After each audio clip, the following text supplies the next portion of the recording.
Satu korban kebakaran di gedung Dewan Perwakilan Rakyat Daerah Kota Makassar masih dirawat di Primaya Hospital Makassar, Jalan Urip Sumoharjo. Korban berjenis kelamin laki-laki tersebut masih dirawat di ruang Intensive Care Unit atau ICU Primaya Hospital Makassar.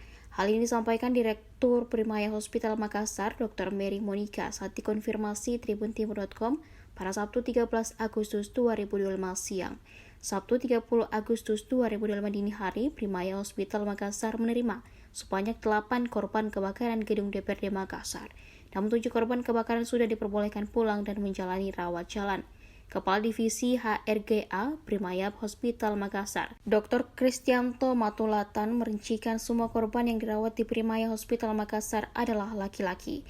Namun pihaknya belum bisa merinci identitas korban. Satu korban yang masih dirawat di Primaya Hospital Makassar merupakan pasien rujukan dari rumah sakit lainnya. Dr. Kristianto Matulatan menyebut korban perlu mendapatkan penanganan yang insentif dan lebih lanjut. Informasi awal dari tim dokter, korban mengalami trauma terutama di area vital seperti kepala.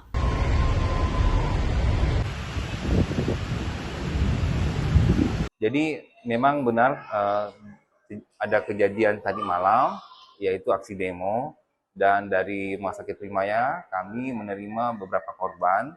Korban pertama mulai datang sekitar jam 1 tengah malam. Selanjutnya juga ada rujukan dari tim di Hertasni, ada satu rujukan. Jadi total ada 8 korban, semuanya laki-laki.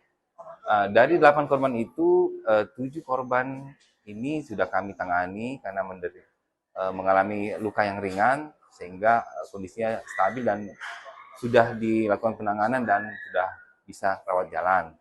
Untuk yang satu itu, yang rujukan memang penanganannya perlu lebih intensif, jadi kami akan merawat dia di area ICU untuk mendapatkan penanganan dan suportif lebih lanjut.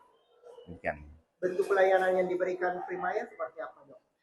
Secara umum Pak, kami terhadap kejadian-kejadian seperti demo-demo yang kemarin, Rumah Sakit Primaya tetap siap menerima korban-korban akibat demo tersebut. Jadi tim kami siaga untuk menerima korban dan merawat dan juga menindaklanjuti korban tersebut. Apabila kondisinya stabil dan bagus, boleh dirawat jalan, kami pulangkan. Namun apabila kalau kondisinya perlu penanganan lebih lanjut atau kondisinya lebih berat, maka kami rawat inap atau dirawat di intensif. Download Tribun X sekarang, menghadirkan lokal menjadi Indonesia.